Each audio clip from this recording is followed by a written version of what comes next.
Glucksmann. Bonjour. Comment négocier un budget? Comment sortir de la spirale de la crise? Quelles sont vos propositions? Êtes-vous prêt? La gauche est-elle prête à s'installer à Matignon? Mais d'abord, dans une heure, justement, les socialistes seront reçus par François Bayrou. Qu'est-ce que vous attendez d'eux? Négociation ou intransigeance? Nous avons, avec Place Publique, été reçus aussi par François Bayrou. Mardi. Et la première des choses que j'ai dites au Premier ministre, c'est pourquoi? Pourquoi avons-nous l'obligation de se prononcer avant la négociation? Vous auriez préféré qu'il fasse les choses à l'envers. Vous lui avez dit que vous auriez dû d'abord discuter, nous laisser un mois. Dans n'importe quelle démocratie européenne, la décision d'accorder sa confiance ou de censurer dépend de la négociation. En juillet, il y a eu un budget qui a été esquissé par le Premier ministre. Nous avons dit, nous, à Place Publique, le Parti Socialiste, que c'était inacceptable en l'état. Et que nous allions faire des contre-propositions et qu'il allait falloir négocier. Donc, en réalité, le mois de septembre devait être un mois de négociation, de rapport de force, pour voir jusqu'où le gouvernement était prêt à céder et à changer sa copie qui était injuste et outrancière. Mais le train est lancé là, non, Raphaël Glucksmann? Et donc, tout d'un coup, sans que personne ne soit prévenu, on nous dit c'est quitte ou double, faites-moi confiance, à prendre ou à laisser. C'est totalement irresponsable. Et donc ça nous place dans une situation qui rend mais évident le choix. C'est-à-dire qu'on ne peut pas donner de chèque en blanc à un Premier ministre, d'autant plus quand on nous explique ensuite que la taille de l'enveloppe, que les 44 milliards d'économies ne sont pas négociables. Et donc quand nous avons dit dès juillet que cette taille ne convenait pas et que même les experts de la Commission européenne, qui ne sont pas quand même des gauchistes laxistes en matière budgétaire, eh bien expliquaient qu'il fallait une trajectoire sur plusieurs années qui aboutisse à 120 milliards d'économies, mais que donc on pouvait tout à fait partir sur un budget de 25 milliards d'économies. C'est ce que vous proposez. Donc mardi, ça n'a servi à rien pour vous, et dans une heure, pour vous, ça ne sert à rien que le Parti Socialiste y aille, parce qu'il sait déjà que c'est mort, quoi. Il faut y aller, parce que moi, ce que je veux, c'est qu'on crée un climat de dialogue. Le Premier ministre vous invite à discuter, vous y allez. Vous y allez parce que vous avez le respect des institutions républicaines. Donc vous dites aux socialistes, il faut négocier, il faut discuter. Il faut y aller, mais il faut ne pas voter la confiance. Il n'y aura pas de négociation. La vérité, c'est que vous ne faites pas une négociation sur un budget quand vous avez des positions si diamétralement opposées en 3 jours et en 1 heure à Matignon. Ça ne marche pas comme ça. Ce qu'il aurait fallu, c'est une méthode, un processus. Mais vous savez, depuis le 7 juillet 2024, depuis le résultat des élections législatives, depuis le chaos produit par la dissolution d'Emmanuel Macron, je dis la même chose.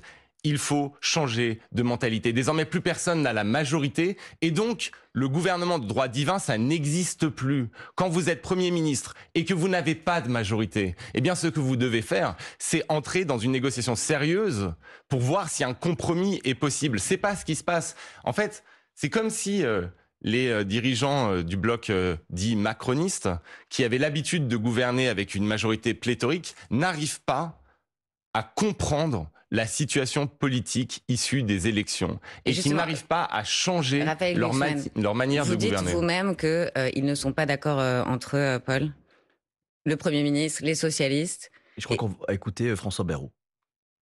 Olivier Faure, qu'est-ce qu'il veut? Il veut être à Matignon. Il l'a dit, il l'a annoncé. Les propositions qu'il vient de sortir, ça veut dire qu'on fait rien. Parce que ce que propose le Parti Socialiste, c'est pas de freiner la dépense, c'est de laisser repartir la dépense. Qu'en pensez-vous, Raphaël Glucksmann?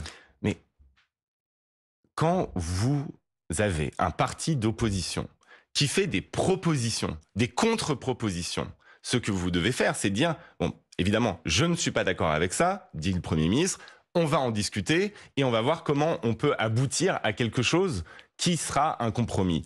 Là, c'est pas ça qui est dit. C'est un rejet a priori. Mais qu'est-ce qui est rejeté, en fait, fondamentalement? Qu'est-ce qui est rejeté depuis le début dans nos propositions ou dans les propositions du Parti Socialiste? C'est la mise à contribution sérieuse des plus hauts patrimoines et des grandes fortunes. Et nous avons dit une chose simple. Nous sommes prêts à discuter de tout, mais il y a une chose qui rendra tout compromis impossible. C'est s'il n'y a pas de changement des politiques fiscales mises en place par Emmanuel Macron depuis son arrivée au pouvoir. Vous êtes prêt à renoncer à la taxe Zuckman pour une autre taxe moins irritante?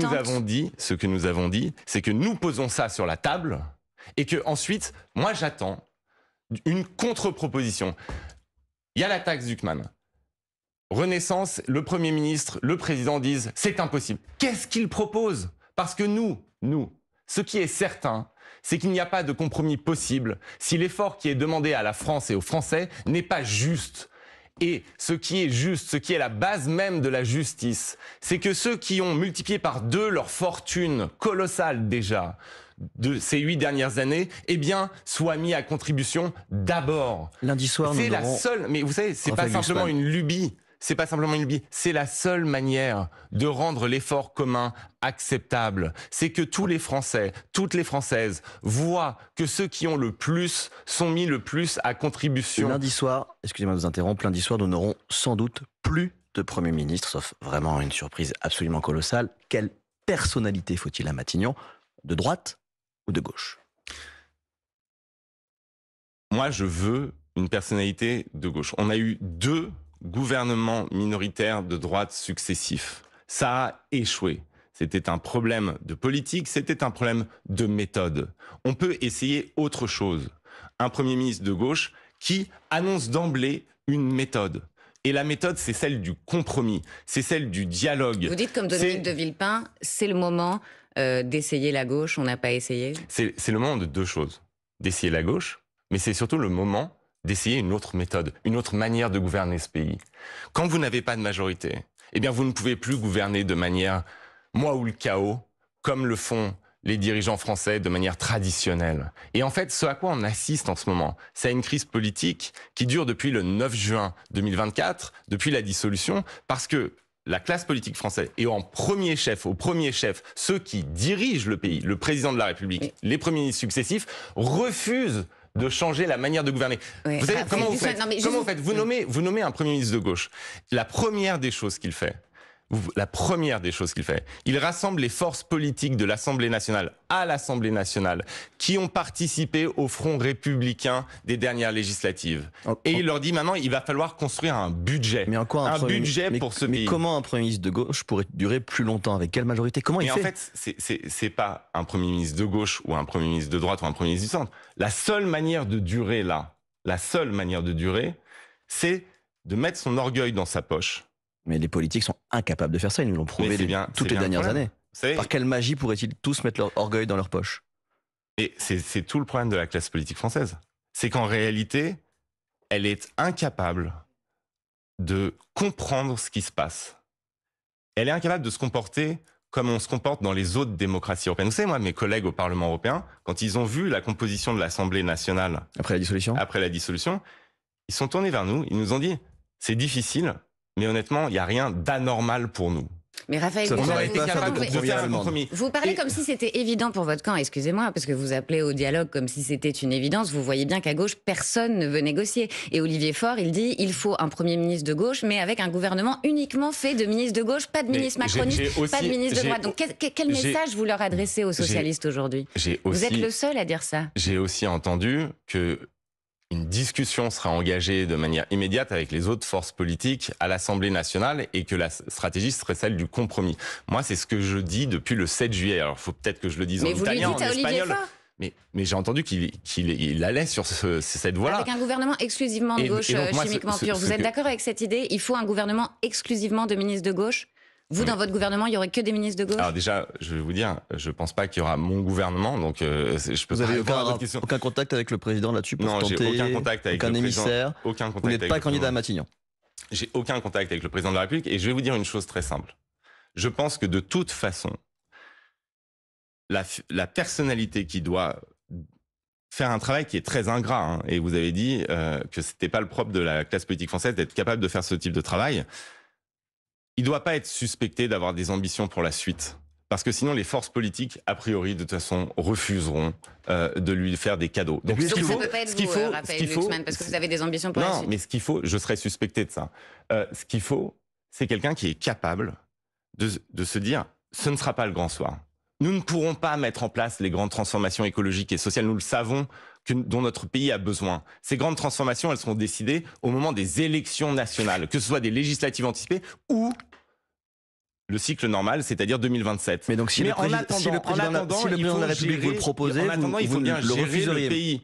en attendant, il faut bien gérer le pays. Ce Mais qui il y a des supposera mesures un possibles. esprit de compromis. Mais Raphaël Je sais Glucksmann, que c'est un esprit gros de mot compromis, et que dès c'est que vous dites ça, vous vous faites accuser d'être un traître. On vous entend, D'accord ? Raphaël Glucksmann, mais sur quelle mesure juste? Vous avez parlé d'une taxe sur les hauts revenus, vous dites ça, c'est impératif, il faut que les macronistes fassent un geste dans cette direction. Vous avez une ou deux autres mesures concrètement sur lesquelles la gauche, les macronistes, la droite pourraient s'accorder? Qu'est-ce qu'il faut? Est-ce qu'il faut taxer plus les retraités, ceux que François Bayrou appelle les boomers, faire des économies dans le système de santé? Nous avons dit à Place Publique que nous étions ouverts sur la contribution des retraités les plus aisés et que ça correspondait à un esprit de justice. Parce qu'en fait, ce qui doit nous guider, nous, c'est l'esprit de justice. Et donc, quand on a un effort à faire, il faut voir quelles sont les catégories qui sont le plus en souffrance et les exclure de cet effort. Donc vous voulez taxer les riches? Mais c'est une évidence. Et je pense sincèrement, vous savez, que c'est même l'enjeu principal aujourd'hui des négociations possibles. Et le président de la République, parce que le Premier ministre semblait pas totalement fermé à cette idée. Mardi matin, quand vous l'avez vu. Et la question, c'est... Et Amélie de Montchalin nous l'a dit hier matin là-dessus. Ils réfléchissent, oui, notamment sur les holdings, nous a-t-elle annoncé. Eh ben, il faut réfléchir sur les holdings, il faut faire pire, il faut agir, il faut faire plus. Mais simplement, la question, elle est posée au président de la République. Est-ce que le président de la République accepte de remettre en cause les politiques fiscales qu'il a mises en place depuis son élection? Mais vous avez déjà répondu sur l'ISF. Il vous a répondu pas moyen. Et sur la taxe Glucksmann, pour l'instant, c'est non aussi. Oui, mais ça veut dire qu'il n'a toujours pas compris dans quelle réalité politique nous vivions. Il n'a pas de majorité, il est temps qu'il l'entende. Il y a une majorité de Français et une majorité de députés probablement qui seraient prêts, eux, à aller taxer les plus hauts patrimoines. Mais vous savez, le président de la République est quelqu'un de très plastique. Il a changé beaucoup d'opinions sur beaucoup de sujets depuis son élection. Par contre, il semble y avoir une seule constante identitaire dans le macronisme. C'est la protection des plus hauts patrimoines. C'est le fait de ne surtout pas aller chercher l'argent là où il est. On vous entend, mais à partir de combien, Raphaël Glucksmann? S'il y a cette remise en cause de cette constance identitaire, eh bien, nous sommes prêts à dialoguer. Raphaël Glucksmann, c'est un peu incantatoire, là. Concrètement, vous taxez les plus hauts patrimoines à partir de combien? Et les retraités, vous les taxez comment? Vous augmentez la CSG, vous supprimez l'abattement de 10%? Eh bien, c'est de ça qu'on peut discuter. Alors, dites-nous, qu'est-ce que vous proposez? Il faut poser les principes. Il faut poser les principes. Nous, on pose la taxe Glucksmann. Nous, on dit aussi, si ce que vous voulez poser sur la table, c'est un ISF amélioré qui permette de faire contribuer les plus hauts revenus. Mais quel revenu? 1,3 million de revenus? Mais tout ça, vous savez, c'est quoi la somme? C'est quoi le seuil? C'est de la négociation. Simplement, pour pouvoir négocier, il faut s'accorder sur les principes. Moi, ce qui m'inquiète aujourd'hui, principalement, c'est qu'en fait, je ne sens pas, du côté de ceux qui s'autoproclament les responsables, la responsabilité suffisante pour remettre en cause leur dogme. Vous savez, à gauche, et vous expliquez que je suis le seul, c'est pas vrai. À gauche, on a porté un programme, et aujourd'hui, c'est à peu près clair, pour tout le monde sauf pour les insoumis, que ce programme ne peut pas être appliqué entièrement. Vous avez porté un programme que vous reniez aujourd'hui? Non, on ne le renie pas. Ce qu'on dit de manière très simple, c'est que personne n'a de majorité pour appliquer l'ensemble de ses idées, de son programme, de ses idéaux et de ses principes. Donc, qu'est-ce qu'on fait quand on n'a pas de majorité? Eh bien, on essaye de passer le maximum pour les Françaises et les Français les plus modestes. Et on va continuer de parler dans un instant de l'autre côté, NFP. vous savez, il y a toujours ce procès d'irresponsabilité qui est fait à la gauche. On dit toujours, mais comportez-vous de manière responsable. Mais moi, je me retourne maintenant vers les députés qui soutiennent le président de la République et le Premier ministre. Je leur dis, peut-être est-ce à votre tour aussi de vous comporter de manière responsable, de renoncer à cette idée que vous êtes les seuls légitimes à pouvoir dicter la politique de la France. Les urnes ne confirment pas cela. Et donc désormais, la responsabilité, c'est de votre côté aussi être prêt à faire des sacrifices et à accepter que d'autres idées que les vôtres puissent être appliquées dans ce pays. Dans un instant, le nouveau Front populaire, justement, est-il définitivement mort? Vos ambitions pour 2027 aussi, Raphaël Glucksmann. Mais d'abord, 8h48, l'info en 1 minute, Maureen Sugnard. Le Portugal observe une journée de deuil national ce jeudi après le grave accident qui a frappé le funiculaire de Lisbonne. Il a déraillé et foncé dans un mur, car 15 personnes au moins sont mortes selon les autorités portugaises. Une Française a été blessée. Les autorités tentent de savoir si d'autres ressortissants français figurent parmi les victimes. La messe est déjà dite, assure ce matin le patron du Parti socialiste. Olivier Faure affirme qu'il va se rendre à Matignon ce matin par politesse républicaine. Il va rencontrer le Premier ministre Olivier Faure qui qui confirme que les députés PS voteront contre la confiance au gouvernement. Une décision irrévocable, dit-il encore. 32% des annonces immobilières pour la location ne respectent pas l'encadrement des loyers dans les villes concernées par la mesure. Résultat du baromètre de la Fondation pour le logement, c'est 4 points de plus que l'année dernière. Sur France Info, le patron de la Fondation appelle à renforcer les contrôles et à pérenniser cet encadrement après la période d'expérimentation prévue jusqu'en novembre 2026. Et puis beaucoup de pluie et des orages cet après-midi. Les départements de la Drôme, l'Ardèche et l'Isère sont en vigilance orange. France Info. Le 8-30 France Info. Agathe Landray, Paul Laroutourou. Avec Raphaël Glucksmann, député européen Place Publique. Pas de budget, un gouvernement qui n'existera plus sans doute dans quelques jours, une classe politique qui se déchire et des Français désabusés. Paul. Désabusés, ils n'en peuvent plus. Tous les sondages d'opinion le disent. Et on va écouter ensemble Gilles qui vit en banlieue parisienne, qui travaille dans l'aide aux personnes en situation de handicap. Il est au micro de Agathe Mahuet. Le comportement aujourd'hui de la France insoumise, de l'extrême droite, tout ça me fait juste gerber. Je déteste ce gouvernement macroniste. On est en train de baliser le terrain à l'extrême droite. Personne ne fait rien. Il n'y en a pas un pour représenter le pays. La seule solution, Raphaël Glucksmann, c'est la dissolution ? Moi, je ne veux pas la brutalisation des institutions et regarder ce qu'a donné la première dissolution. Donc, il faut voir si on peut éviter ce scénario. Et la seule manière de l'éviter, c'est d'avoir ce compromis dont je parle sur le budget. Maintenant, si ce compromis est impossible, si on n'arrive pas à se mettre d'accord, eh bien, ce sera un échec immense, mais il n'y aura pas d'alternative à la dissolution. Et à ce moment-là, nous serons prêts. Mais moi, je veux souligner les propos qui ont été tenus là. De Gilles. C'est extrêmement grave ce qui est en train de se produire. Et ce qui se produit en fait depuis le 7 juillet et le résultat des élections le 7 juillet 2024. Il y a eu un front républicain. Il y a eu un sursaut des électrices et des électeurs pour barrer la route au Rassemblement national. Ça nous imposait une responsabilité immense. On avait un poids sur les épaules qui était extrêmement lourd. Et l'obligation de ne pas gâcher ce sursaut républicain. Et ce à quoi on assiste depuis, à commencer par le comportement des premiers ministres successifs qui refusent la négociation, eh bien ce à quoi on assiste, c'est un immense gâchis. Et la prochaine fois, je vais vous dire que ça va être beaucoup plus compliqué de mobiliser les démocrates en France pour barrer la route à l'extrême droite. Et donc la responsabilité, elle est immense. Il faut qu'il y ait un examen de conscience des politiques. Responsabilité de la gauche aussi, Raphaël Glucksmann ? Mais moi, depuis le début, depuis le 7 juillet, qu'est-ce que j'ai dit ? J'ai dit, la gauche est en tête, mais nous ne sommes pas majoritaires. Et justement, et donc la stratégie qui a été adoptée, eh bien, de dire le NFP, tout le NFP, rien que le NFP, c'était une stratégie qui d'emblée était perdante. S'il y avait une dissolution demain, est-ce que, comme l'année dernière, vous pourriez soutenir une alliance de LFI, OPS, un remake du Front Populaire, où vous dites plus jamais ? Je vais être extrêmement clair. Il n'y aura pas d'alliance avec la France insoumise. Législative anticipée, présidentielle, tout ce que vous voulez. Il n'y aura pas d'alliance avec la France insoumise. Même pour barrer la route au RN, nous ferons une offre d'une gauche démocratique, cohérente, sociale, écologiste. Une offre qui peut créer une dynamique politique dans ce pays et qui ne sera pas avec la France insoumise. Et je suis extrêmement clair, c'est définitif. S'il y en a qui hésitent, ils seront obligés de choisir. Mais il est toujours le péril d'extrême droite, Raphaël Glucksmann. Qu'est-ce que vous faites face à ce péril ? Nous serons prêts. Nous serons prêts, dès la dissolution, si jamais elle arrive, pour porter cette offre-là.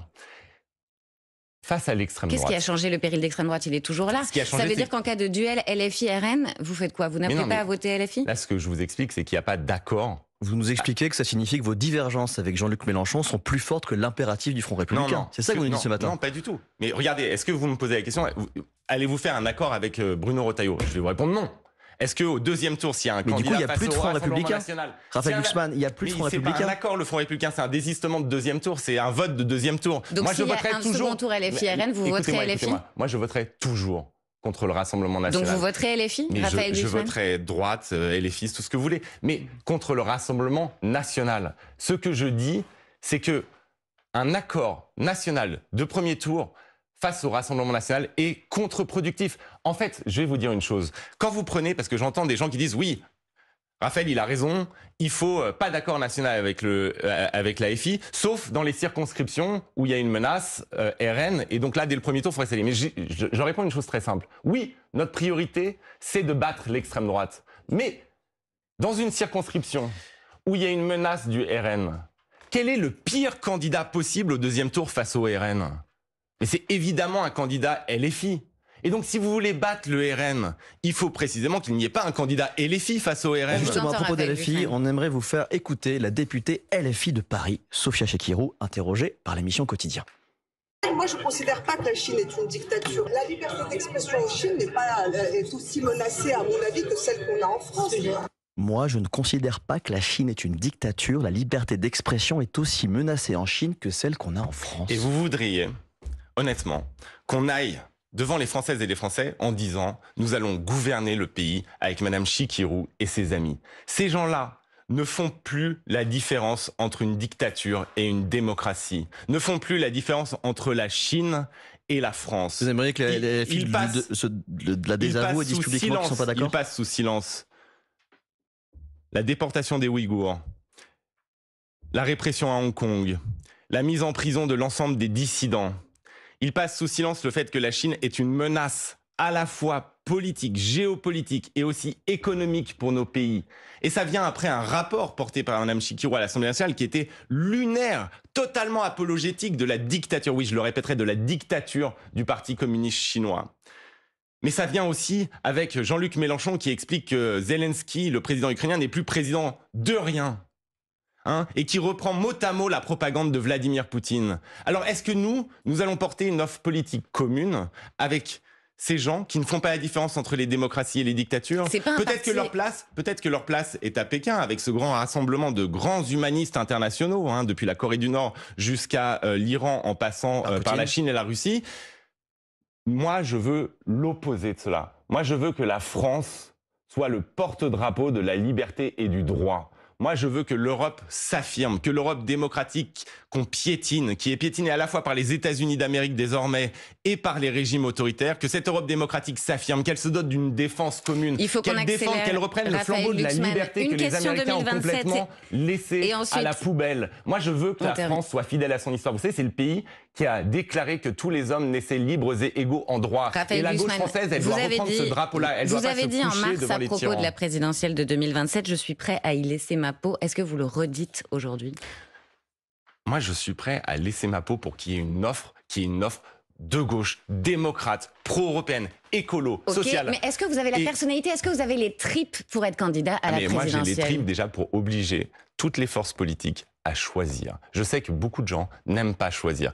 Qu'on a une sorte de mystique où on dit on repousse les choix plus tard. Non, il faut choisir maintenant. Et notre stratégie est une stratégie gagnante. Vous savez, la gauche aujourd'hui, elle a un plafond de verre. Vous avez 26, les tripes pour être candidat? 27%, 26, 27%. Elle a un plafond de verre qui s'explique, 1, par le rejet de l'AFI, mais 2, par un problème d'absence de travail sur des sujets de fond. Et moi, je veux le porter. Et moi, j'ai les tripes pour faire en sorte qu'on ne dévie pas de cette ligne-là, parce que je suis sûr que c'est la bonne. Maintenant, là, on est en pleine crise politique. Vous me posez une question sur ma personne. Je vais vous répondre très cash. C'est tellement pas le moment de décider de ça. Raphaël Glucksmann, avant de terminer, comme tous les jours, c'est le moment de la question qui, une question qui sera reprise notamment sur les réseaux sociaux. Aujourd'hui, la question que vous auriez préféré éviter, sans doute.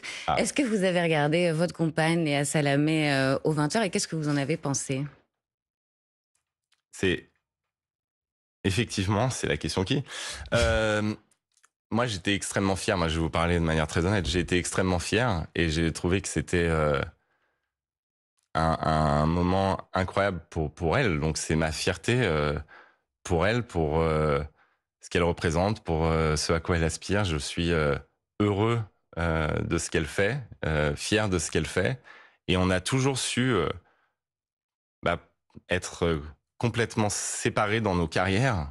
Justement, comment vous vous organiserez si vous êtes candidat à l'élection présidentielle?